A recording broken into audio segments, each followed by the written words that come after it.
निधि जी, श्री हरिवंश महाराज जी, मेरा प्रश्न है कि मेरे ऐसे क्या कर्म हों कि मेरे इष्ट देव, समस्त संतजन, सभी हरि भक्त, सभी देवता ये शरीर त्यागने के बाद मेरा इंतजार करें, मुझसे ज्यादा उन्हें मुझसे मिलने की इच्छा हो। चाहत तो बहुत जोर की है। खूब तपस्या और भजन, ब्रह्मचर्य रूपी तपस्या और नाम जप रूपी भजन, दो साधन पकड़ लो, सबसे ऊपर निकल जाओगे। आजीवन ब्रह्मचारी और निरंतर भजन, तब ये बात होती कि सब देवता, सब महापुरुष उसका इंतजार करते हैं। कबीरदास जी कह रहे, चदरिया झीनी रे झीनी, जैसी की तैसी रख दीली, चदरिया झीली रे झीली। जैसी हमें दी थी वैसे ही वापस कर दिया, प्रयोग नहीं किया, गंदा नहीं किया, तब महापुरुष होता है, तब उसका सब देवता और अभिनंदन करते हैं। अब यहाँ खूब भोग विलास करे, दो चार माला घुमा लो, कहते देवता हमें नमस्कार तो ऐसे खिलवाड़ थोड़ी, देवता तपस्या करके देवता बने, वैसे थोड़ी बने। वो नमस्कार, सब कोई देवताओं का पूजन करता है, देवता भक्त का पूजन करते हैं।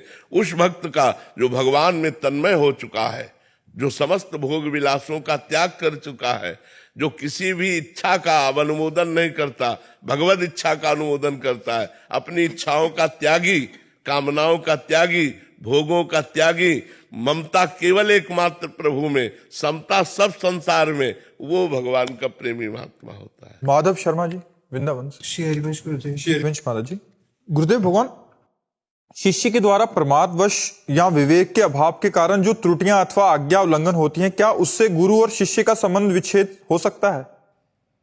नहीं, संबंध विच्छेद नहीं हो सकता, लेकिन कृपा का अनुभव नहीं होगा। कृपा का अनुभव नहीं होगा, गुरु कृपा का अनुभव नहीं होगा। वो अनुभव तभी होगा जब इन छिद्रों को बंद करे, इन दोषों का त्याग करे। मानते हैं ज्ञान की स्थिति रहती, पर क्या इतना ज्ञान नहीं है कि ये गलत है? हम गलत को क्यों करें? फिर जानबूझ करके ये गलत है, फिर उसमें सुख बुद्धि करके हम करते हैं और अपने को अज्ञानी कहकर हम बचना चाहते हैं, तो इसीलिए फिर दंड मिलता है। हमको ज्ञान है कि गलत है। जो चीज गलत ज्ञान है तो हम उसे कैसे कह सकते हैं कि मुझे जानकारी नहीं थी? ईमानदारी से सबको जानकारी है कि गलत है। जो चीज गलत है वो गलत है, उसे जब जानते हो तो उसे त्याग दो। नहीं त्यागोगे तो दंडनीय अपराध है, भागवतिक दंड मिलेगा या भारतीय कानून व्यवस्था से दंड मिलेगा, आज नहीं तो कल। किसी ने आज ये गलती नहीं तो और गलती में फंस जाओगे जिसमें कोई गलती नहीं है। यहाँ की गलती तुम्हें निरपराध में फंसा देगी और दंड दे देगी। इसलिए गुरु शिष्य का संबंध तो भागवतिक है, वो जल्दी टूटने वाला नहीं। वो तभी टूटता है जब सीधे गुरु अवज्ञा हो जाए। अगर हमसे कुछ गलतियां होती हैं, कुछ त्रुटियां होती हैं, तो हमारे प्रमाद के कारण होती हैं। हमको ठीक करना चाहिए, हमको सुधारना चाहिए। यदि नहीं सुधारेंगे तो हमें गुरु कृपा का अनुभव नहीं होगा।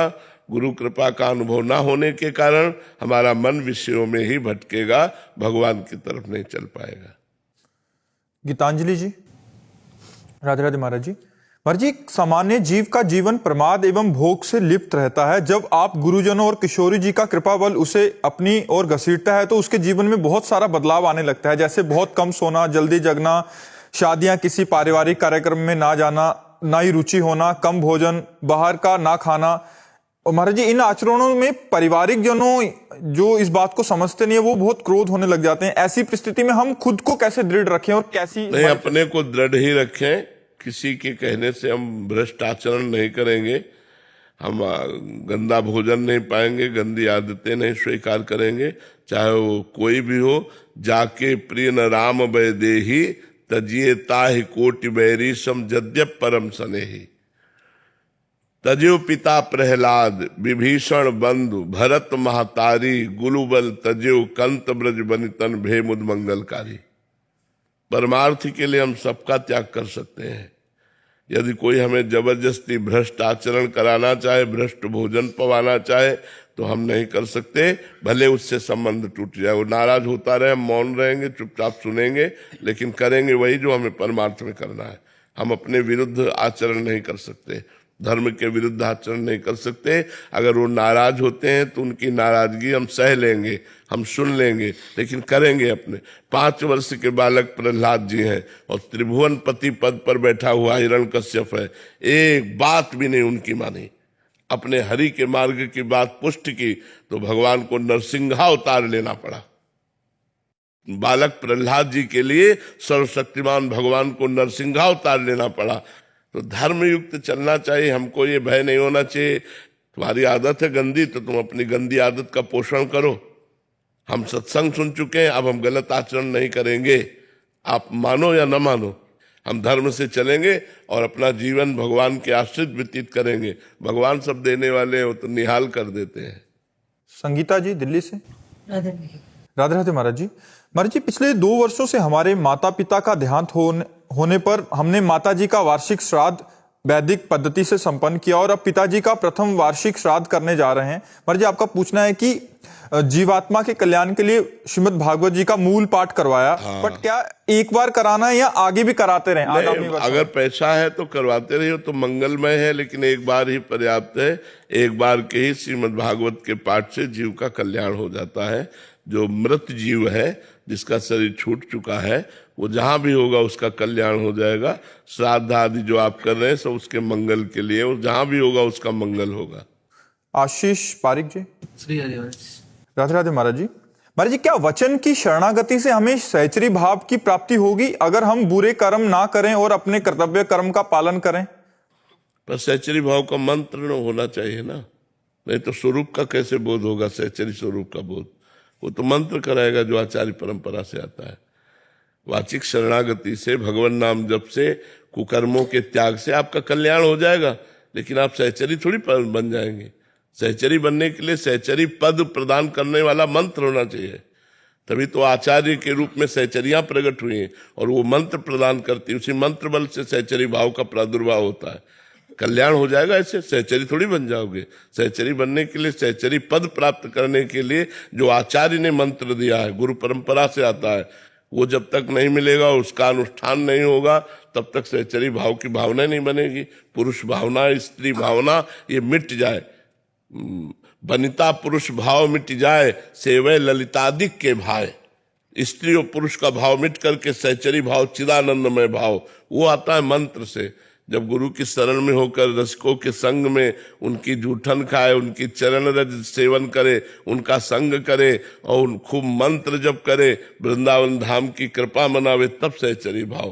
प्रथम भाव तन अपवपुजु करत अलंकृत, वो भाव बदल गया, भाव में डूबा हुआ देख रहा है अपने को नित्य किशोरी के रूप में, नित्य सहचरी और प्रियाजू के समीप वो है। अब अपने शरीर का भाव भूल गया, पांचों भूले देह सुधि, देह में मैं पुरुष हूं, मैं स्त्री हूं, ये भाव भूल गया और सहचरी भाव में मगन है।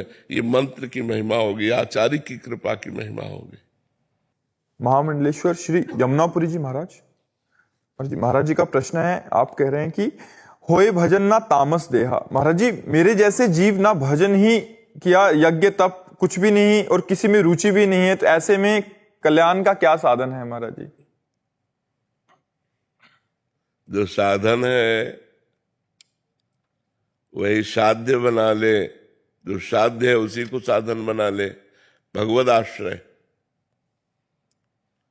अगर हमारा भगवद आश्रय पुष्ट हो जाए, भक्ति मार्ग भगवद आश्रय पुष्ट हो जाए, तो हम जिसके आश्रित रहते हैं हमारा स्वाभाविक चिंतन होता है। जैसे हम शरीर के आश्रित हैं इस समय, तो हमारा इंद्रिय विलास, मनोविलास, बुद्धि विलास यही चलता रहता है। जागतिक सर्व में वो समिट नहीं पाता है। अगर समिट के अपने देह भाव को त्याग सके तो उसे कुछ करने की फिर और जरूरत नहीं है। वो परमात्मा स्वरूप है। जो अपने स्वरूप को जान जाता है वो ब्रह्म स्वरूप हो जाता है, क्योंकि ब्रह्म स्वरूप ही है। कुछ करने की जरूरत नहीं है, बस जो किया है उसे त्यागने की जरूरत है। अपने से त्यागा गया है, वो उपरामता आ गई है, कुछ करने की इच्छा ही नहीं होती। हाँ, तो बस ठीक है। अब बस ये कुछ करने की इच्छा नहीं होनी चाहिए, कुछ भी, न सत न असत, न सत न असत, कुछ भी करने, क्योंकि हमारा जो स्वरूप है वो निष्क्रिय है। जब हम अपने स्वरूप में स्थित हो जाते हैं तो फिर होता है, जो हो रहा है वो गुणानुगुण वर्तन्ते मनुष्या पार्थ सर्वसा, स्वयं कर्ता और भोक्ता भाव रहित हो जाने पर वो आत्मस्वरूप में स्थित महापुरुष मुक्तावस्था को प्राप्त हो जाता है। पर स्थिति यह है कि कुछ भी करने की इच्छा नहीं होनी चाहिए। जैसे एकांत में रखा हुआ दीपक, जो वायु प्रवाह रहित स्थान है, उस एकांत में रखा हुआ दीपक की लौ स्पंदन रहित रहती है। ऐसे अंतःकरण की स्थिति होनी चाहिए। बुद्धि, मन, चित्त, अहंकार, चारों स्पंदन रहित। अहंकार में कोई कर्ता, सर्वारंभ परित्यागी, किसी भी कार्य का संकल्प नहीं मन में, अहंकार की कोई स्फुरणा नहीं, बुद्धि का एकमात्र आत्मनिश्चय, चित्त का चिंतन रहित हो जाना, चित्त का चिंतन रहित हो जाना, ये अपने स्वरूप में स्थित महापुरुष के लक्षण है। क्योंकि स्वरूप को कोई सुधारना नहीं, सुधारना अंतःकरण को है। अंतःकरण अपने धर्म से ऊपर उठ जाए, अर्थात परमात्मा स्वरूप में स्थित हो गया, स्पंदन रहित, जैसे एकांत में दीपक की लौ अविरल, बिना कोई स्पंदन हुए, ऐसे ही अंतःकरण का स्पंदन रहित शांत हो जाना, निष्क्रिय हो जाना, यही आत्मस्वरूप में स्थित होने का स्वरूप है। थोड़ा भय बना रहता है कि ये सब छूट गया तो कहीं चूक ना जाए। नहीं, अब भय नहीं रहना चाहिए, क्योंकि इन सब का फल है स्वरूप बोध होना। स्वरूप बोध होना इन सब का फल है।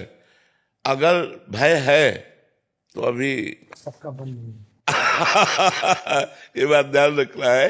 हाँ, अभी बिल्कुल ये जरूर है कि जैसे हमारा स्वप्न टूट गया है, पर हम जगकर उस स्वप्न के आभास में खोए रहते हैं। सुखद या दुखद जैसा होता है वैसा हमें अनुभव होता है। यद्यपि हम जग चुके हैं, पर स्वप्न का आभास होता है। ऐसे ही जब अंतराय होगा, वैसे ही उस स्वप्न का आभास खत्म होता चला जाएगा। ऐसे ही यद्यपि हमें आत्मस्वरूप का पर अंतराय, माया का जितना समय होता चला जाएगा, उतनी गाढ़ अवस्था स्वरूप की प्राप्त होती चली जाएगी और हम निर्भय होते चले जाएंगे। किसमें क्रिया करना है? जब स्वरूप को कुछ चाहिए नहीं, वो मुक्त है ही, उसे मोक्ष चाहिए ही नहीं, और उसे आज तक कोई बांध पाया नहीं, हम स्वयं बंध गए हैं, तो हम सब छोड़ रहे हैं। बस हमको जीवन भर ये याद रखना है कि माता बहनों का संसर्ग ना होने पावे, कंचन का संग्रह ना होने पावे, और शरीर की मान प्रतिष्ठा अपनी प्रतिष्ठा ना समझी जाए। अगर इन तीन बातों से हम सावधान रहे तो हमारा जो स्वरूप बोध है वो प्रकाशित हो जाएगा। भजन हो या ना हो, माताओं बहनों से संसर्ग न रखे। जो कंचन संग्रह करेगा उसका चिंतन फंस जाएगा। जो मान प्रतिष्ठा में सुख लेगा उसका देहाभिमान पुष्ट हो जाएगा, तो आत्मबोध की तरफ से वो फिसल जाएगा। आत्मज्ञान होना और आत्मबोध होना दोनों में बहुत बड़ा अंतर है। एक हलवा की प्रक्रिया बनाना सीख लेना और एक बना के खा लेना। आत्मबोध है बना के खा लेना, और प्रवचन करना अलग चीज है और स्वरूप बोध होना अलग चीज है। तो जब हम स्वरूप की तरफ चल रहे तो हमें ये तीन चीजें जीवन भर दूर रखनी है। कंचन, कामिनी और कीर्ति। मान प्रतिष्ठा से शरीर को बचाना है कि कहीं पुनः देहाभिमान न जागृत हो जाए, और शरीर का संयोग, किसी इंद्रियों का संयोग, चूंकि हम विरक्त मार्ग के प्रतीक हैं, भोगों से ना हो जाए, असत भोगों से ना हो जाए, और कहीं हमारा चिंतन अर्थ न घसीटने लगे। अर्थ अनर्थ का कारण है। और जैसे सांप चूहे के बनाए हुए बिलों में घुसकर अपना समय व्यतीत किया फिर चल दिया, ऐसी स्थिति रहे। कहीं भी किसी मठ मंदिर में अपना गुजारा किया, रात्रि गुजारी, 2-4 दिन गुजारे, फिर चल दिया, फिर कहीं ऐसा जीवन हो तो वो परमहंस स्थिति को प्राप्त हो जाएगा। जी। रविंद्र मणि त्रिपाठी जी। राधे राधे महाराज। राधे राधे महाराज जी। महाराज जी, अनुशासन में रहना, समय पर जप ध्यान करना, इस हेतु कुछ उपाय है क्या? गृहस्थी में तो बहुत कठिनता है। गृहस्थी में तो परिवार है। अब आप ध्यान में बैठे हो, बच्चा आपकी गोद में आके बैठ गया, आप ध्यान में बैठे हो, आपको ऑफिस में जाना है तो पूरा मन ऑफिस की तैयारी करेगा, ध्यान थोड़ी करेगा, वो ऑफिस की तैयारी करेगा। अभी 30 मिनट है, 30 मिनट में तो फिर हमें मोटरसाइकिल से जाना है या स्कूटी से जाना है या बस से जाना, वो पूरी तैयारी करेगा। 30 मिनट ध्यान में जरूर बैठेंगे, लेकिन वो पूरी ऑफिस की तैयारी करेगा, नहीं करेगा। आप देखो, ईमानदारी से बैठ के देखो, आप वो तैयारी करेगा। तो हमें क्या करना है, कलयुग में ध्यान के द्वारा भगवत प्राप्ति नहीं होती, क्योंकि उस कोटि का ध्यान लग ही नहीं सकता। कृतयुगे ध्यायते विष्णु, त्रेतायाम यजते मखई, द्वापरे परिचर्यायाम कलो तद्धर कीर्तना। ध्यान के द्वारा सतयुग में, यज्ञ के द्वारा त्रेता में, पूजा के द्वारा द्वापर में, और नाम जप के द्वारा कलयुग में भगवत प्राप्ति होती। अब हमारा मन भी जा रहा है, लेकिन राधा राधा राधा राधा, कृष्ण कृष्ण कृष्ण कृष्ण, शिव शिव शिव शिव, राम राम राम राम राम राम राम, ये भगवत प्राप्ति करा देगा। हमें लगता है इसमें लगो। युग धर्म के अनुसार जो हमें साधन बताया गया है, इसलिए हम सबको नाम जप की प्रेरणा करते हैं। महाराज जी, नाम जप में प्रीति कैसे बढ़े? नाम जप से ही प्रीति नाम जप में बढ़ेगी, दूसरा कोई उपाय नहीं है। नाम जप का ही हम अभ्यास बढ़ाते चले जाए। अब प्रीति, आप कितने मिनट नाम जप करते हैं? 2 माला कर लिया महाराज, 3 माला कर लिया। बहुत छोटी बात कर रहे हो, बहुत छोटी बात कर रहे हो। ऐसा नहीं यार, 24 घंटे में 24 मिनट तुम परमात्मा को नहीं दे सकते, 24 मिनट नहीं दे सकते। यही गुरु की जरूरत होती है कि अगर शिष्य, मान लो शिष्य भाव से हो तो फिर आवेश में डांटा जाता है। परमात्मा ने पूरा सब कुछ तुम्हें दिया, तुम 24 मिनट नहीं दे सकते कि एकांत में बैठ करके हम 1 घड़ी शांति से भगवान का चिंतन कर रहे हैं। 24 मिनट 1 घड़ी होती है, 24 दूनी 48। कम से कम कहा गया कि घड़ी 2 घड़ी बैठ कर तो भजन करो, तो 24 मिनट तो भजन करो। 24 मिनट भजन करो तो हमें लगता है लगभग 10-12 माला तो हो ही जाएगा। और पूजन करते हैं महाराज, पर जब जैसे आपने आज्ञा कर। देखो, ध्यान रखना, पूजन करते समय फूल भगवान को चढ़ा रहे, लेकिन मन कहाँ चढ़ रहा है? हमारी बात को पकड़ना, क्योंकि हम साधु आत्मा मन के पीछे नहीं होते, क्योंकि उसी पे चढ़े रहते हैं हर समय। तो देखते रहते हैं कि उसकी गति क्या है, वो किधर जाता है, क्या करता है। हम लोग काम क्रोध को ऐसे देखते हैं जैसे तुम्हें देख रहे हैं। ये आया काम, ये आया क्रोध, ये आया अहंकार, ये आया, एक एक पॉइंट पर पूरी नजर, क्योंकि अंतर्मुखता में एक एक पॉइंट देखा जाता है। तो आप आधा घंटे पूजन करेंगे, लेकिन 5 सेकंड भी पूजन नहीं होगा। अब आप हमारी बात को देखना, पूजन करते समय कि आप चंदन घिस रहे हो, मन कहाँ है? आप चंदन लगा रहे हो, मन कहाँ है? चंदन पे है, ठाकुर जी पे है। बस ये बात ध्यान रखो, वो पूजा सफल है। और ये करने के लिए जप की बहुत जरूरी आवश्यकता है। बिना जप के हमारा अंतःकरण पवित्र नहीं होता, बिना पवित्र अंतःकरण के हमारा मन एकाग्र नहीं होता। इसीलिए नाम जप, यज्ञ नाम जप यज्ञ। यज्ञ नाम जप यज्ञ, उसमें भगवान कहते हैं मैं स्वयं हूँ यज्ञ, जप यज्ञ हूँ। मुझे एक छोटी सी बात कहनी है आपको। आज से करीब 25-26 वर्ष पहले मैं गुजरात कथा करने गया। तो स्वामी जी ने पूछा कि आप दक्षिणा क्या लेंगे? मैंने कहा कथा तो हो गई, अब जो देना है दे दो। बोले नहीं, जो आप देंगे वही, जो आप कहेंगे वही दे देंगे। मैं कहा मैं पहली बार आया हूँ, मुझे द्वारिका जी भेज दो, मेरे साथ 5 महात्मा है। तो उनके आश्रम में एक लड़का था, उसका नाम था राम जी लाल। कुछ पैसे दे के उन्होंने कहा जा महात्माओं को द्वारिका ले गए। हम बस में गए तो बस में भीड़ बड़ी ज्यादा थी। हम तो चढ़ गए, वो लड़का जिसके पास पैसे थे वो नीचे रह गया। बस चल पड़ी तो हम घबराए, क्या होगा? बोले घबराओ नहीं, मैं ऊपर छत पे बैठ जाता हूँ, टिकट खुद ले लूंगा। बस चल पड़ी। कंडक्टर ने पूछा हमारा टिकट, हमने कहा टिकट तो राम जी लेंगे। बोले कौन राम जी? मैंने कहा ऊपर। तो उसने टिकट ही नहीं लिया। जब हम द्वारिका पहुंच गए, वो तो लड़का कहता बापू टिकट के पैसे ले लो। मगर टिकट तो हमने लिया ही नहीं। वो कहता गजब हो गया कि टिकट मैंने भी नहीं लिया। तुमने क्यों नहीं लिया? वो कहते ऊपर आया ही नहीं कंडक्टर। उसने पूछा आप तो अंदर बैठे तो आप कैसे पहुंच गए?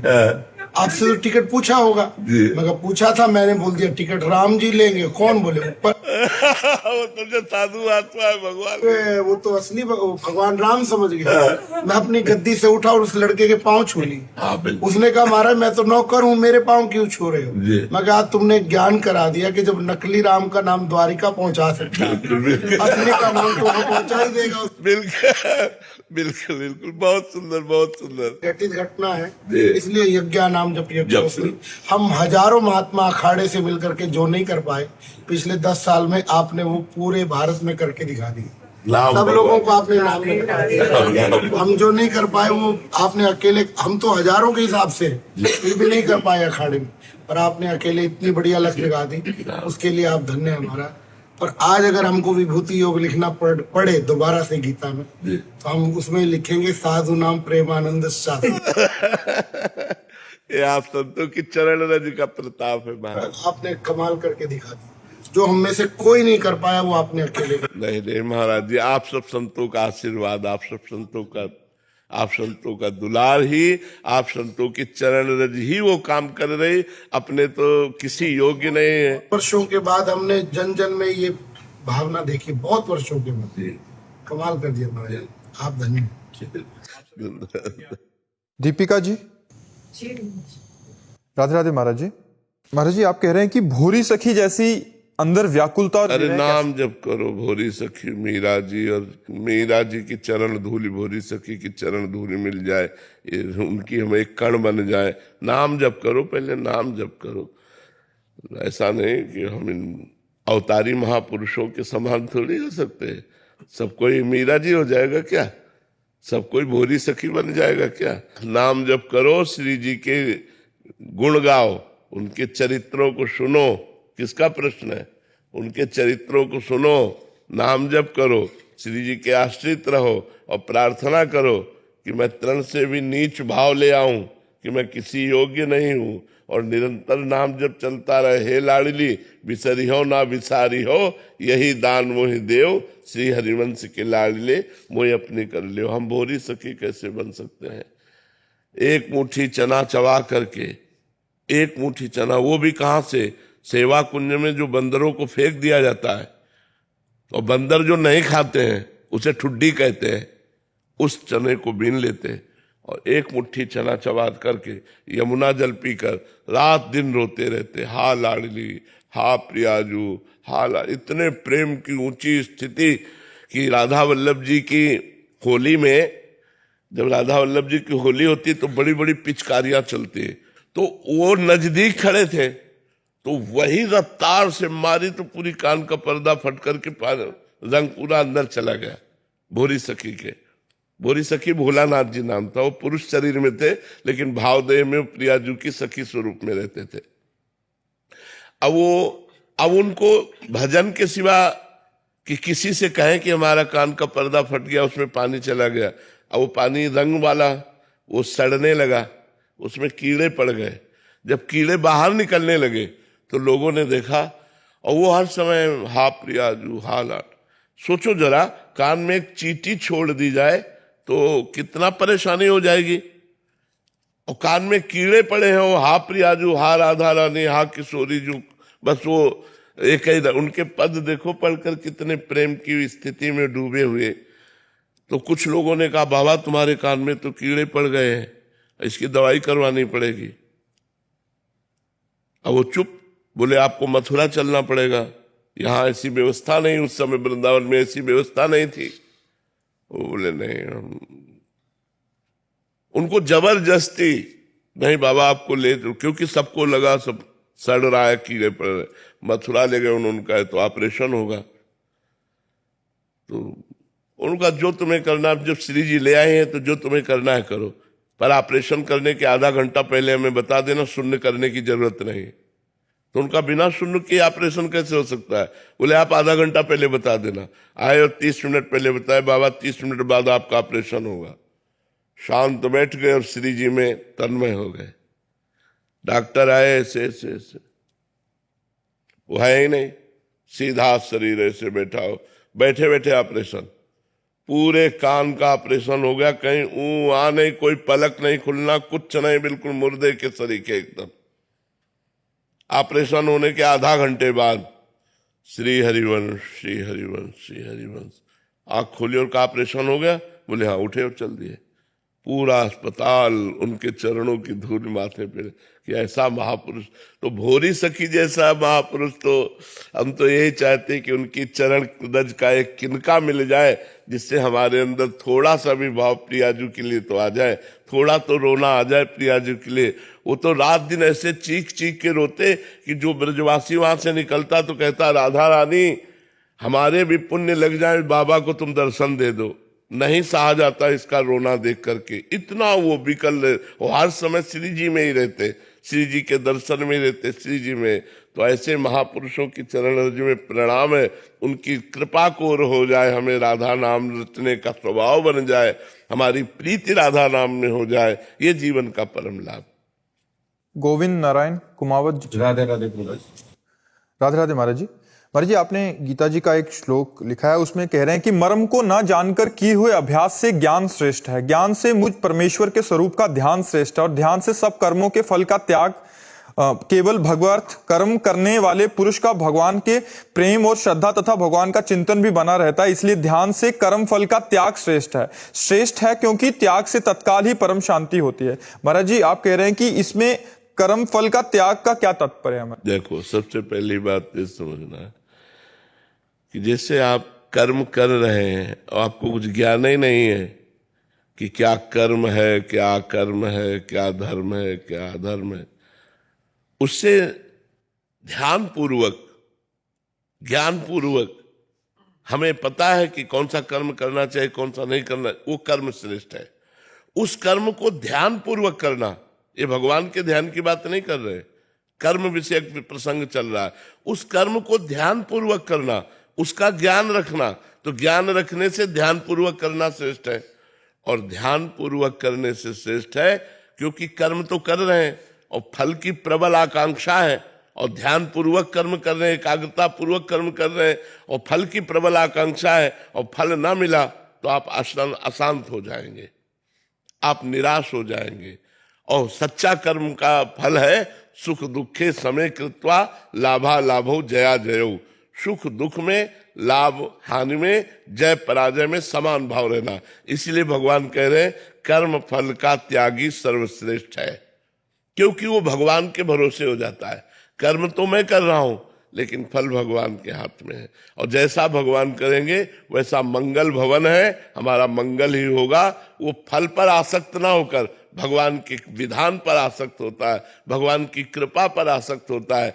इसलिए अनजाने में बिना किसी ज्ञान के किए हुए कर्म से ज्ञान पूर्वक किया हुआ कर्म श्रेष्ठ है, ज्ञान पूर्वक कर्म करने से ध्यान पूर्वक कर्म श्रेष्ठ है, ध्यान पूर्वक कर्म से भी सर्व कर्म फल त्यागी श्रेष्ठ है, क्योंकि उसकी भगवान में स्थिति रहती है कि जैसा भगवान चाहे। किसका प्रश्न था? जैसा भगवान चाहे वैसा। समझ में आपको आ रहा है जी? सुधांशु शुक्ला जी, मध्य प्रदेश। राधे महाराज जी। राधे राधे महाराज जी। महाराज जी, क्या प्रतिभा जन्म से ही ईश्वर का दिया वरदान होता है या ये जीवन की आध्यात्मिक यात्रा के क्रम में पूर्व जन्म का भजन, पूर्व जन्म का भजन काम करता है।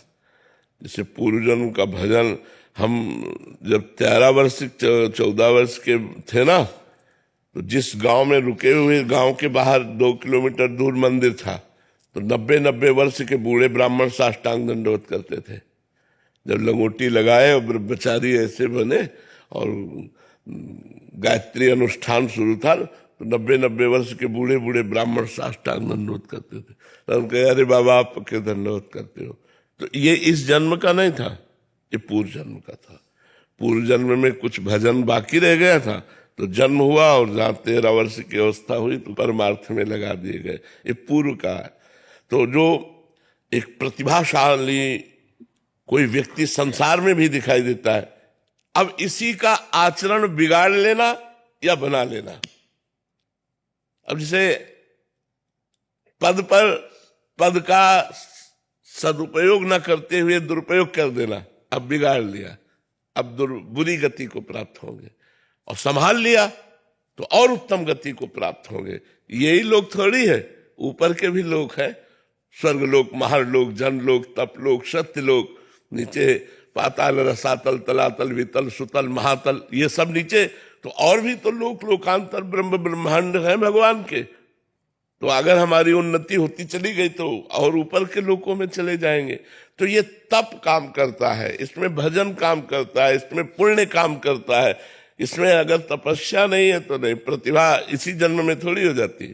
पूर्व जन्म का तप हुआ, कोई पुण्य बना, इस जन्म में आकर ऐसे हुए कि भारत प्रिय बन गए, लोकप्रिय बन गए। तो वो पूर्व जन्म का तप, इस जन्म का तप तो अभी काम नहीं करेगा, वो आगे काम। महाराज जी, इस जन्म के तप अगर किया आगे महाराज जी, फिर इसी जन्म में अगर पाप पुण्य किया हमने तो इसी जन्म में उसका जो रिजल्ट क्यों नहीं मिलता?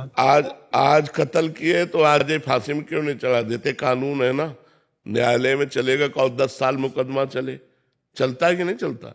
कहो 20-20 साल मुकदमा चलता रहे, फिर बाद में न्याय हुआ कि इसे फांसी में चढ़ा दो, या 20 साल बाद है। इसी जन्म में तो हम आपको बता रहे, छोटी सरकार है ये छोटी सरकार है, तो न्याय देने में 10-10, 20-20 साल लगा देती है। तो बड़ी सरकार में अनंत ब्रह्मांडों का हिसाब किताब है, तो उसमें जन्म का हिसाब होता है पूरा। उसमें एक कर्म का नहीं होता, ये एक कर्म का हिसाब करते हैं। हमारे हजारों कर्म ऐसे हैं जिनमें दंड मिलना चाहिए और नहीं मिला, गुप्त है। हजारों कर्म ऐसे हैं, ये एक कर्म का खुल गया, खुलासा हो गया तो उसका दंड मिला। लेकिन हमारी सरकार में, जो बड़ी सरकार है ना, उसमें छींकने तक का हिसाब है। आपने कहाँ छींका, आपने अंगुली उठाई तो क्यों उठाई, इस तक का हिसाब है। एक एक सेकेंड का हिसाब होगा। तो थोड़ा बड़ा न्यायाधीश है, बड़ी अदालत है, पर उसमें जब न्याय होता है तो बिल्कुल 2 टूक का न्याय होता है। उसमें न वकालत की जरूरत है और न किसी घूस की जरूरत है। वो न्याय ऐसा होता है कि अब जैसे बचपन से हम बाबा जी हैं, किसी को दुख पहुंचाया हो मन वचन कर्म से, हमारी चेष्टा नहीं रही, पहुंच गया हो तो भगवान जाने। किडनी फेल है दोनों। अब ये क्या है, क्यों? क्योंकि अब हमारा अंतिम निर्णय है, फाइनल। तो फाइनल में जितना भी हमारा पाप का हिसाब है वो हमें भुगवाया जाएगा थोड़ा थोड़ा करके, और बस अंत। अब फाइनल में जय, भगवान के पास पहुंच गए, काम खत्म। तो वो भोगवाया। रामकृष्ण परमहंस जी साक्षात काली से बात करते थे, जैसे हम आपसे बात करते हैं, लेकिन उनके गले में कैंसर। क्यों? क्योंकि प्रारब्ध भोग, पूर्व का पाप कर्म ऐसा। तो बख्शता किसी को नहीं है, प्रारब्ध भोग भोगना पड़ता है। अब ये चूंकि लंबी अदालत है, इसलिए उचित तो ऐसे ही लगता है, अच्छा तो यही लगता है कि आज इसने ये किया तो उसका दंड मिला। लेकिन ऐसा नहीं है, यहां भी नहीं है कि आज का अपराध तुरंत आपको दंड दिया जाए। उसके लिए प्रोसेस है। तो ये छोटी अदालत एक मृत्यु लोक के भारत देश की अदालत है, पूरे मृत्यु लोक की अदालत नहीं है। ये एक लोक मृत्यु लोक है, उसकी भी अदालत नहीं है ये तो केवल भारत देश की अदालत हो। भारत देश में भी अलग अलग प्रांतों की अदालत है, अलग अलग प्रदेशों की अदालत है। और अनंत ब्रह्मांडों का स्वामी है वो, अनंत सृष्टि है, और सबका न्यायाधीश वही एक अकेला है। अब वो न्याय जब करता थोड़ा लेट होता है, थोड़ा लेट होता है। जैसे एक धर्मात्मा को एक दुष्ट आदमी सता रहा है, तो तुरंत न्याय हो जाए ना, कि उस दुष्ट आदमी की मृत्यु हो जाए, हाथ पैर टूट जाए, एक्सीडेंट हो जाते हुआ ये आई लाइन में। महात्मा को सता रहा था भोगने, लेकिन वो बढ़िया रहेगा, महात्मा दुखी रहेगा, पर जब फाइनल आएगा तब वो मिटिया मिट हो जाएगा। अब कब फाइनल आएगा, किस जन्म में फाइनल आएगा, ये तो सरकारी अदालत बताएगी। ये बात है, इसलिए थोड़ा लेट चलता है, क्योंकि भगवान का बहुत बड़ा सिस्टम है। राधे राधे महाराज जी। महाराज जी, आपकी कृपा बल से विरक्त भाव से वृंदावन धाम वास कर रहे हैं। आपने ही कृपा करके समझाया कि स्त्री शरीर में इस मार्ग पर कैसे चला जाए, क्या सावधानियां, ब्रह्मचर्य, उसमें सहायक भोजन और निषेध। महाराज जी, आप कह रहे हैं कि एक सपना आया, उसमें आपने बोला कि एक समय प्रसाद पाइए। तो महाराज जी, इसका मतलब सत्संग माने या आदेश? एक बार महाराज जी कि स्वप्न में बोला कि एक टाइम प्रसाद पाए। तो वृत्ति है, कोई वृत्ति ऐसी उदय हो गई, पर अगर आपको एक टाइम प्रसाद पाने में शरीर की अव्यवस्था लगती है तो आप दोनों टाइम पाइए। स्वप्न से ज्यादा प्रगट आज्ञा का महत्व होता है। अगर एक टाइम पाने से आपका काम चल जाता है तो चला लीजिए, अगर लगता है कि हमें दोनों टाइम पाना चाहिए तो 2 टाइम पा, चाहे प्रसाद 3 टाइम पाओ 4 टाइम पाओ, पर भजन न छूटे। प्रसाद पा के गंदी आदतें ना आवे कि इतना हम बलवान हो जाएं कि हम गंदी आदतों में चले जाएं। इस भोजन को संयमित इसलिए लिया जाता है कि हम काम क्रोध को वश में कर सकें। भोजन संयमित है तो हमारी काम आदि की ज्यादा इच्छा नहीं होगी, और खूब चकाचक भोजन पाए खूब ऐसे तो फिर गंदी बातें सब। दूरी से सत्संग सुन लो, दूर अपनी कुटिया में, ना अपनी कुटिया में किसी संत को बुलावे और न किसी के यहाँ जाए। गृहस्थी की तो बात जाने दो, गृहस्थी का तो स्पर्श न करे। अगर आजीवन ब्रह्मचर्य रहना तो हमारी बात मान लो, दूरी से प्रवचन सुनो, अपना भजन करो। अगर ब्रह्मचर्य रहना है, सब दूसरों को भी बचाओ और खुद बचो।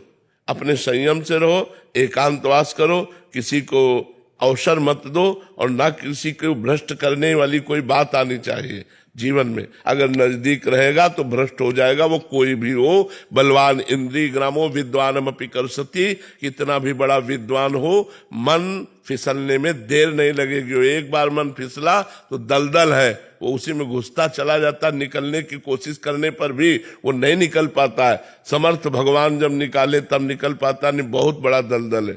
इसलिए मन कहता है कि कोई तो होना चाहिए मेरा, नहीं, हम लोगों का नहीं कोई है। हम लोगों का सिर्फ भगवान है, उसी से बातचीत करो। सिर्फ प्रियालाल है, उन्हीं से बातचीत करो। किसी जनरल आदमी को अपने मन की बात ना बता दे ना।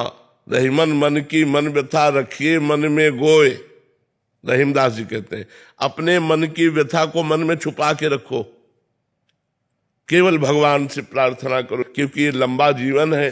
किसी समय हमारे मन की व्यथा ऐसी ज्यादा प्रकट हो जाए कि हम कहीं भ्रष्ट हो जाए तो फिर क्या कराया, सब मिट्टी हो जाएगा। इसलिए ब्रह्मचर्य से रहो, बहुत एकांत किसी पुरुष से मिलने से बचो और नाम जप करो। पड़ी रहोगी तो भगवत प्राप्ति हो जाएगी। वृंदावन धाम है, धाम की कृपा से भगवत प्राप्ति हो जाती है। मनोज मिश्रा जी गाजियाबाद से। राधे राधे। राधे राधे महाराज जी। महाराज जी, यदि हम सभी मनुष्यों के जीवन का ध्येय प्रभु की भक्ति और प्रभु के दर्शन ही है, तो फिर उनसे मिलने का मार्ग इतना दुरूह क्यों है? भगवान अपने द्वारा रचित माया से स्वयं उनसे मिलने को कठिन क्यों बनाते हैं? हमें एक आर्मी की तैयारी करनी होती है तो उसको कितना मेहनत करना होता है। किसी भी पद में जाने के लिए उसकी ऊंचाई रखी गई है। नहीं, सबसे बड़ा परम पद है भगवान का। मान लो प्रधानमंत्री पद, अब सब कोई तो प्रधानमंत्री नहीं बन सकता है, ऐसे सब कोई भगवत प्राप्ति नहीं कर सकता है पक्का। क्यों? क्योंकि विषयों में इतनी प्रीति है कि वो छोड़ ही नहीं पाता है। अब सुनता है, भोगेश्वर प्रसक्ता नाम तया प्रहत चेतसाम व्यवसायत्मिका बुद्धि समाधो न विधीयते। जिसका भोग और ईश्वर ने चित्त अपहरण कर लिया है, वो कभी ये निश्चय नहीं कर पाता कि मुझे भगवत प्राप्ति करना है। बाबा जी बनने पर भी दुनिया का प्रपंच ही बटोरना शुरू हो जाता है। प्रपंच त्याग नहीं होता है, ये करना वो करना, ये वो, बस इसी में लगाए रहती माया। सब कोई भगवत प्राप्ति नहीं कर, क्योंकि वो परम पद है। जिम को पाओ भगत एक मोरी, कोई बिरला। भगवान शंकराचार्य जी ने लिखा, हजारों मनुष्यों में किसी एक के अंदर मुमुक्षुता जागृत होती है कि मैं इस संसार से मुक्त हो जाऊं। तो अगर महान पद को ऊंचाई पे न रखा जाए और उसमें मेहनत, परिश्रम, श्रम न रखा जाए तो उसकी महिमा क्या होगी? एक हमारे यहां रंगनाथ जी के मेला में एक खेल होता है। एक लगभग 20-25 हाथ लंबा खंभा गाड़ा जाता है और उसके ऊपर लाखों की सामग्री टांगी जाती है और मनुष्य शरीर के ऊपर ही चढ़ करके वहां जाना होता है और दोनों तरफ सीढ़ियों से घी और दही की धार डाली जाती है मनुष्य शरीर के ऊपर। अब आप देखो, बिल्कुल ऐसे ही परमात्मा प्राप्ति के लिए है। ऊंचाई पर जो लक्ष्य है उसमें लाखों की सामग्री है, उसमें स्वर्ण भी होता है, उसमें मेवा भी होती है, उसमें रुपया भी होता है, बहुत चीजें होती है, लाखों की सामग्री होती है। 1 लाख नहीं, लाखों की सामग्री होती है। अब बड़े बड़े पहलवान हमने देखा है, चढ़ते हैं, अब उधर तेल धारा, घी धारा, दही धारा डाली जाती है। अरे यार, जब देना ही है तो इतना विघ्न क्यों डाल रहे हो? अब मनुष्य शरीर में केवल लंगोट पहने, कोई कपड़ा नहीं। अब जब तेल और घी पड़ेगा तो फिसलेगा कि नहीं फिसलेगा? वो 10वें बार फिसल के आते हैं चढ़ते चढ़ते, और वो बराबर जैसे जैसे वो चढ़ते जाते हैं वैसे वैसे तेल घी डालते जाते हैं। अब जब उनमें से 10 बार 11 बार गिरे और जब चढ़ के जाते हैं तो पूरी समाज तालियां बजाती है और वो उठा करके अपना लक्ष्य चूमते। आया आनंद कि नहीं आया आनंद? अगर ऐसे ही किसी को दे दे तो क्या आनंद आया? वो आनंद आया जब इतना श्रम किया, तब उस लक्ष्य को समझ पाए कि हाँ भाई ऐसे। तो भगवत प्राप्ति में बिल्कुल यही क्रिया है। एक माया का बरसात कर देते हैं भगवान। चढ़ो, फिसलना नहीं है, फिसलना नहीं, चढ़ो, इस ऊर्ध्वगामी हो। भगवान ऊर्ध्व है, ऊर्ध्वमूलम मधाशाखा मस्वत्थम प्राहुरभ्यम, तो ऊर्ध्व की तरफ। विषय अधा है, विषय अधा पतन है, वो ऐसे है और भगवान का ऐसे है। और जब ऐसे चढ़ना शुरू करते हैं तो भगवान भोगों की बारिश कर देते हैं, फिसलन की। कंचन में फिसल जा, कामिनी में फिसल जा, इसमें फिसल जा, उसमें। अब फिसलता भी है साधक, फिर तैयार हुआ, फिर चढ़ता है, तो कई कई जन्म लग जाते हैं भगवत प्राप्ति में। जैसे किसी को अभी भगवत प्राप्ति हो गई, जन्म लेते ही 2-4 वर्ष साधना की, तो आज से नहीं लगा, वो कई जन्मों से वो लगा हुआ है, तब वो जाकर भगवत प्राप्ति होती है। तो इसीलिए दुर्लभ, दुर्लभता में आनंद की सुलभता में। तो भगवान ने माया का घूंघट काट लिया है, सबके बीच में सर्वत्र है, लेकिन माया का आवरण डाल लिया। अब इसीलिए भगवान की तरफ या तो कोई चल ही नहीं पाता, और कोई चलता है तो बड़ी कठिनता रख दी गई। और जो पार कर गया तो जयति जयति जगोच्चर, सतरति सतरति सा लोकान तारयति, वो स्वयं तर जाता है, स्वयं तर जाता है, लोक के लोक को पावन कर सकता है। तभी जगत बंदनी वो महात्मा हो जाता है। संगस्त दुर्लभ हो, उसका दर्शन, उसका संग, उसका स्पर्श दुर्लभ बताया गया है, जो भगवत प्राप्त महात्मा है। तो भगवत प्राप्ति इसीलिए ऐसे गोल पे रखी गई इतनी कठिनता पे रखी गई है कि अगर आप पार कर लो तो फिर वो प्राप्त हो जाएगी। कठिनता है। अच्छा, कठिनता क्या है? हमारी कमजोरी। हम इंद्रियों के भोगों में फंस गए, हम स्वयं, बस उनका त्याग करना ही कठिनता है। अगर इंद्रियों के भोगों को त्याग कर दो तो परमात्मा आपके हृदय में है, बिना किसी साधन के स्फुरित होने लगे। हम बहिर्मुख हैं, इंद्रिय भोगों में मस्त हैं, नाना प्रकार की भोग विलासिता माया में उन्मत्त हो रहे हैं, इसलिए वो परमात्मा गुप्त हृदय में बैठा हुआ है। और आज हम भजन बल से इंद्रिय विलासिता को रोक दें तो वो स्फुरित हो जाए। वो स्फुरित हो रहे हैं, वो हमारे समीप ही, बिल्कुल इतने समीप है कि उनसे समीप कोई है ही नहीं। और सही पूछो तो समीपता भी दर्पण की भांति वर्णन है कि हाँ, दर्पण की भांति वर्णन है कि दर्पण है बीच में तो प्रतिबिंब दिखाई दे रहा, 2 लग रहे, दर्पण खींच दो तो एक ही बचा। ऐसे ही ये जो अंतःकरण रूपी दर्पण है, ये शांत हो जाए तो एक ही बचा। ब्रह्मविद ब्रह्म भवति, ब्रह्मविद ब्रह्म जानत तुम्हें तुम्हें हो जाए। इसीलिए भाई कठिनता पे रखा गया है। अगर सहज हो जाए तो फिर उसका महत्व क्या हो जाए। तो इसलिए भगवान ने माया का आवरण डाल करके बैठे हुए हैं कि आप माया, और देखो सुविधा भी दे दी। भगवान के मार्ग बताने वाले शास्त्र, भगवान के मार्ग बताने वाले संत, और क्षमा भी कर दिया। हजारों अपराध हो जाए तो क्षमा, मान लो हजारों बार गिर जाओ तो क्षमा, चलो आगे बढ़ो भगवान के मार्ग को। तो प्राप्त करना कौन? ईमानदारी से सोचो, क्या हमारे हृदय में जलन हो रही है कि भगवान की प्राप्ति के बिना हमारा आज का भी दिन गया? आप विचार करके देखो। जैसे हमें भूख लगी हो तो केवल भोजन की खोज होने लगेगी, प्यास लगी हो तो पानी की खोज होने लगी। क्या ऐसी परमात्मा की खोज हो रही? नहीं हो रही। हम राजी हैं खा पी करके मौज मस्ती से ऐसे 2-4 माला घुमा लिए, सत्संग सुन लिए, इस तरह का जीवन हम व्यतीत कर रहे हैं। ना कि हमारे अंदर ऐसा है, ना खान पान ते भावे है, ना कोमल वसन सुहावे है, सब विषय लगे ते खारा है, हरियासिक का मग न्यारा है, केवल मुझे भगवत प्राप्ति चाहिए, ऐसा तो नहीं है ना। हाँ, तो इसीलिए भगवत प्राप्ति दुर्लभ है, नहीं तो भगवत प्राप्ति सुलभ है। क्या कठिनता है भगवान मेरे? कठिनता हमको इसलिए लग रही है कि हमने विषयों में अपने मन को दे रखा है। अब वो मन विषयों से हट जाए और भगवान में लग जाए, बस हो गया, इतनी बात है। अब हटाने में जन्म के जन्म लग जाते हैं और इसी जन्म में भी हटा दो। अब हटाने की सामर्थ्य भगवान के नाम बल से आएगी, गुरु पूजा से आएगी, गुरु उपदेश से आएगी, गुरु कृपा से आएगी। तो माया का ऐसे पर्दा हटा और भगवान का साक्षात्कार हुआ। भगवान दुर्लभ मिलना नहीं, कठिन है माया का त्याग करना।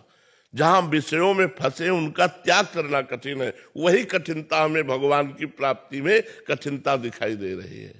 करुणा जी नोएडा से। राधे राधे महाराज जी। महाराज जी, साधक अपनी साधना स्वयं चुनता है या उसके कर्मों या प्रारब्ध में पहले से साधना लिखी होती है? नहीं, भगवान की कृपा से मनुष्य शरीर मिलता है और मनुष्य शरीर में भगवान की कृपा से संत समागम मिलता है और संत संग की कृपा से साधना में प्रवेश होता है। और साधना सम्यक रूप से बन जाए तो भगवत प्राप्ति हो जाती है। ये सब कृपा से होता है, ये हमारे पूर्व कर्मों से नहीं। जब विभीषण जी को श्री हनुमान जी महाराज मिलते हैं तो विभीषण जी कहते हैं कि आज मुझे भरोसा हो गया कि भगवान की हम पर कृपा है, क्योंकि बिना भगवान की कृपा के संत नहीं मिलते। अब मोहि भा भरोस हनुमंता, बिनु हरि कृपा मिले नहीं संता। बिना भगवान की कृपा के संत नहीं मिलते। जब द्रवहि दीन दयालु राघो तो साधु संगति पाइए।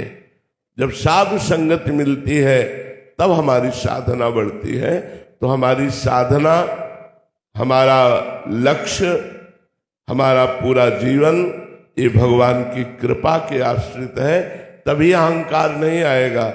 अगर भगवान की कृपा का आश्रय न लिया तो थोड़ी सी भी साधना अहंकार युक्त हो जाएगी और अहंकार युक्त साधना पतित हो जाती है, वो भगवान को प्राप्ति कराने में समर्थ नहीं है। सौरभ गुप्ता जी।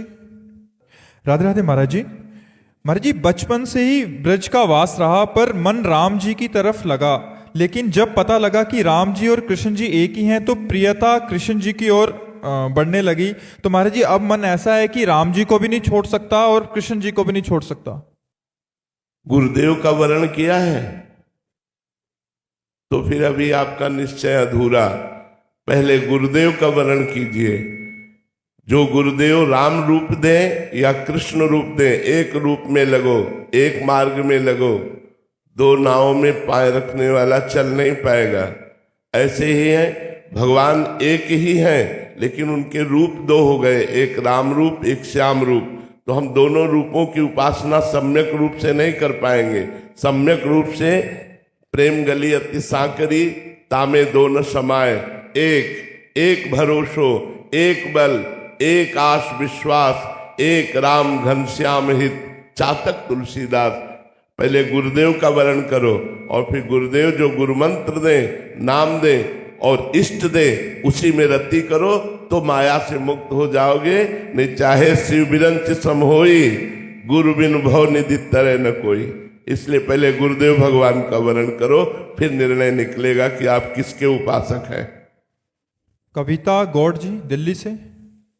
राधे राधे महाराज जी। महाराज जी, मन में विचार आता है कि क्या सरल हृदय से प्रभु का जप और स्मरण करने से हमें प्रेमा भक्ति का वरदान मिल जाता है? क्योंकि कर्म कांड व सभी संतों को देखती हूं तो लगता है कि मतलब उनकी भक्ति के आगे मेरी भक्ति तो एकदम न्यून है। हाँ, इतना जरूर है कि नाम जप करते करते हमारा मोह नष्ट हो जाए। मोह गए बिन राम पद होई न दृढ़ अनुराग। अनुराग माने प्रेम। जब तक हमारे हृदय से मोह का नाश नहीं होता तब तक भगवान से दृढ़ प्रेम नहीं होता। इसलिए भगवान ने स्वयं कहा, जननी जनक बंधु सुत दारा तनु धनु धाम सुहृद परिवारा सबकी ममता ताग बटोरी मम पद मन ही बांधी बरी डोरी। माँ से, पिता से, पति से, पुत्र से, परिवार से, घर से, धन से, सबसे ममता मोह को समेट करके अपने मन को मेरे चरणों में लगा दे, वो मुझे प्राप्त हो जाएगा। मोह गए बिनु राम पद होई न दृढ़ अनुराग। यदि परिवार में मोह है, संसार में किसी से भी मोह है, तो भगवान से प्रेम नहीं होगा। इसीलिए मोह त्याग के लिए विवेक आवश्यक है और विवेक प्राप्ति के लिए सत्संग आवश्यक है। बिन सत्संग विवेक न होई, और होए विवेक मोह भ्रम भागा। जहां विवेक हुआ तो मोह नष्ट हुआ, मोह नष्ट हुआ तो भगवान के चरणों में दृढ़ अनुराग हो गया। ज्यादा साधना की जरूरत नहीं है, समेटने की जरूरत है।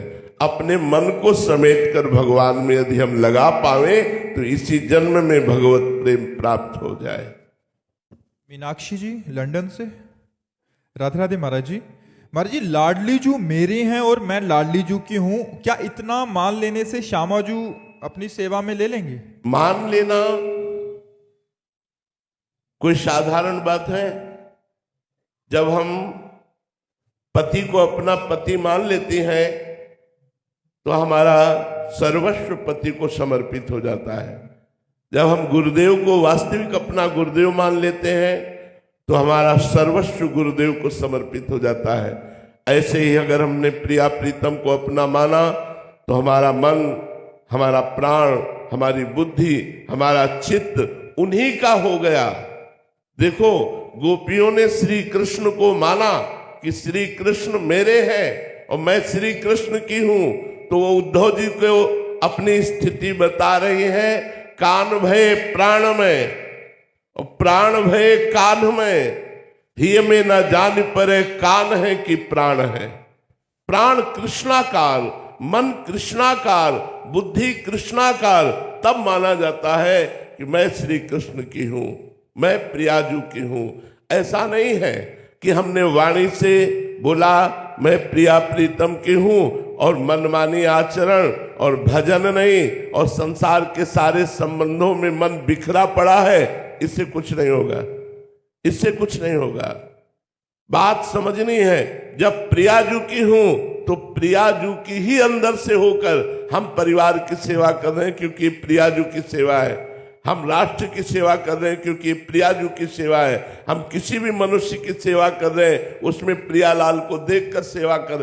प्रियालाल के सिवा हमारा कोई संबंध नहीं, हमारा कोई ममत्व नहीं, हमें यदि कोई आकांक्षा नहीं, तब माना जाएगा हमारे माई श्यामाजू को राज, तब माना जाएगा मैं प्रभु का प्रभु मेरे, मैं प्रियाजू की और प्रियाजू मेरी। जब दूसरा कोई ना हो, देखो मीरा जी कहती मेरे तो गिरधर गोपाल, लेकिन आग्नेय वाली बात बहुत जोर की बोलती है, दूसरो न कोई। जब तक दूसरा कोई अपने जीवन में है तब तक हम प्रियालाल के वास्तविक नहीं हुए, और जब दूसरो न कोई तो हम बोले या न बोले हम प्रियालाल के ही हैं। हाँ, हम प्रियालाल की शरण में हो, उनसे प्रार्थना करें, वो हमारी कमजोरियों को, हमारी गलतियों को मिटाएंगे, हमें आगे बढ़ाएंगे, और जब उनकी कृपा हम पर है तो हम इसी जन्म में निश्चित प्रियालाल को प्राप्त करेंगे, ये दृढ़ विश्वास रखिए। आकाश जी सोनीपत से। राधे राधे महाराज जी। महाराज जी, बुद्धिमान और विवेकी में क्या अंतर है? बुद्धिमान तो सबको ही है, सबके बुद्धि है, लेकिन विवेकी सत्संगी को कहते हैं। विवेक जो होता है वो सत असत का निर्णय करने वाला होता है। बुद्धि तो बहुत है सबके, बहुत बुद्धिमान है, लेकिन अपने को गंदे आचरणों से रोक पाना, अपने को गंदी बातों से बचाकर भगवान के मार्ग में चलना, सत्य के मार्ग में चलना, धर्म के मार्ग में चलना, ये बहुत कठिन बात है। धर्म के मार्ग में कोई विवेकवान चल पाता है, बुद्धिमान नहीं। बुद्धि प्रकृतिजन्य है, विवेक सत्संग से प्रकट होता है। विवेकवान भगवान को प्राप्त होता है, बुद्धिमान माया को प्राप्त होता है। बुद्धि तो बहुत है, लेकिन विवेक न होने के कारण वो भोगों में फंसा हुआ है, वो असत कार्यों में फंसा हुआ है, असत चिंतन में फंसा हुआ है। इसलिए हमें चाहिए विवेक, और विवेक मिलता है शास्त्र स्वाध्याय करने से और सत्संग करने से। तो विवेकवान महान सत्य मार्ग का पथिक होता है, और बुद्धिमान माया के गुणों में आकर्षित होकर भोगों में फंस जाता है। गिरजा शर्मा जी जयपुर से। राधे राधे महाराज जी। महाराज जी, आप कह रहे हैं कि जब भजन में हम लगते हैं तो मन में आता है कि मेरे घर की, इस बंदे की बीमारी ठीक हो जाए, मेरे बिजनेस नुकसान कम हो जाए, बच्चों का एग्जाम ठीक से हो जाए, तो ऐसी भावनाएं आती हैं। तो ये कामना, कोई बात नहीं, कोई बात नहीं, आने दीजिए। हम किससे कहेंगे? जब हम भगवान के हैं और हमारे को भगवान ने पुत्र दिया, पति दिया, परिवार दिया, तो हम किससे कहेंगे कि हमें धन चाहिए? हम किससे कहेंगे कि हमारी समस्याओं का समाधान चाहिए? भगवान सर्वशक्तिमान, सर्व ऐश्वर्यवान, सर्व ज्ञान में, सर्व वैराग्य में, सर्व प्रेम में है, तो हम अपने भगवान से ही मांगे। 4 प्रकार के भक्तों का गीता जी में वर्णन है। अर्थार्थी अर्थात भगवान से धन चाहने वाला, आर्त अर्थात भगवान से संकट निवृत्ति चाहने वाला, जिज्ञासु अर्थात भगवान को जानने वाला, और ज्ञानी अर्थात भगवान को जान गया है, जो भगवान को प्राप्त हो गया है। तो यदि आप अपनी संकट के समय संकट निवृत्ति के लिए भगवान से प्रार्थना करते हैं, या धन प्राप्ति के लिए भगवान से प्रार्थना करते हैं, कोई गलत नहीं है। भगवान ने कहा है वो मेरा भक्त है, अर्थार्थी, मेरे से अर्थ चाहता है, लेकिन वो सिर्फ मेरे से चाहता है, और से नहीं। जैसे हमारे हृदय में ये है कि भगवान ही मुझे अर्थ देंगे, तो किसी न किसी विधान से आप देखिएगा अर्थ की व्यवस्था हो जाएगी, भगवान व्यवस्था कर देंगे। बने तो रघुवर ते बने, और बिगड़े तो भरपूर, तुलसी औरन ते बने, ता बनिबे पे धूल। ये निष्ठा होनी चाहिए कि अगर भगवान बनाएंगे तो बनेगा, और भगवान न बनाए तो मुझे किसी दूसरे की आवश्यकता नहीं है। एक गुरुदेव भगवान ने उदाहरण में सुनाया, एक वृद्धा माँ वृंदावन में रहती थी, वो गोपाल जी को बेटा मानती थी। तो पानी घाट की तरफ उन्होंने कुटिया बनाई और वहां रुकी। वृंदावन में कई वर्ष वहां कुटिया में रुकी। गुरुदेव भगवान सुना रहे थे, उनके सामने की घटना है। उन माता जी ने फिर बताया होगा महाराज जी को। माता जी के 1-2 बार हमने भी दर्शन किए, बिल्कुल अंतिम अवस्था के। ये 25-27 वर्ष पहले की बात है। वो जब चलती थी तो टॉफी, दूध, मीठा ऐसे सब पास रखती थी। गोपाल जी ऐसे एक पात्र था जिसमें गोपाल जी को विराजमान रखती थी, थोड़ी थोड़ी देर में बात करती थी, उनको दुलार करती थी। उन्हें कहते ही थे गोपाल जी की माता। तो वहां जो कुटिया बनाई हुई थी, हम आपको बड़ी सूक्ष्म बात बता रहे हैं। तो एक जो अराजक तत्व है, उन्होंने उनको धमकी दी जाके कि कल कुटिया हम खाली कर देना, ये जगह हमने खरीद ली है, ऐसा। अब वो बड़ी चिंता में पड़ गई कि गोपाल जी को पूरी ठाकुर सेवा लेकर हम कहाँ जाएंगी, क्योंकि वो विरक्त भाव से रह रही थी। तो कुछ लोग शाम के दर्शन करने गए, तो उनमें से उन्होंने किसी से कह दिया कि बेटा हमारी कुटिया जो है वो बोल गए हैं कि कल तक हटा दो, नहीं तो शायद वो लोग कल आके कुटिया तोड़े, ऐसा करें। तो उनका माता जी जब तक हम हैं तब तक किसी की ताकत नहीं कि तुम्हें कोई कुछ कह सके या तुम्हारी कुटिया हटा दे। तो उन्होंने कहा बेटा तुम्हारा ही भरोसा है बस। गोपाल जी रोज उनके हाथ से भोजन पाते थे, बात करते थे, आज जब पवाने बैठी तो ऐसे मुंह कर लिया, बात नहीं की। तो रोने लगी कि प्रभु गलती क्या हो गई। तो उन्होंने कहा, आप तो भरोसा किसी और का कर लिया ना, आपने उससे कहा नहीं कि बेटा अब तेरा भरोसा हो रहे, तो मैं अब आपसे बात नहीं करता, मैं अब आपके हाथ से भोजन नहीं पाता। तो उनका गलती पड़ी। हमें जबान से भी नहीं बोलना किसी और का भरोसा, कि हम किसी का फोन नंबर लेकर के गर्व में रहे कि हमारी कोई विपत्ति आएगी तो हम उनको फोन नंबर कर देंगे। नहीं, सीधे श्री जी, सीधे प्रभु, प्रभु आप देख लो, आप देख लो, आप चाहो इस विपत्ति में रखो या आप चाहो विपत्ति को हटा दो, लेकिन हम दूसरे से नहीं, बने तो रघुवर से बने, तो बिगड़े तो भरपूर, बिगड़े तो आपसे बिगड़े, बने तो आपसे बने। पूरा भरोसा जब होगा भगवान का, तब माया मुक्त जी हो पाता है। इसीलिए हमें चाहिए कि संपूर्ण भरोसा भगवान के चरणों में रखें। वचन से भी किसी से न कहे कि अब तुम्हारा ही भरोसा है, नहीं, हमें श्री जी का भरोसा है। अगर तुम्हारे द्वारा कार्य बन रहा है तो मेरी श्री जी ने कार्य बनवाया है। अगर हम ये मानेंगे कि तुमने कार्य किया तो हम अपने इष्ट की अनन्यता से चूक कर लेंगे, इसलिए मुझे अपने इष्ट के अनन्य रहना है। श्री राधा वल्लभ लाल की।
बहुत सुंदर।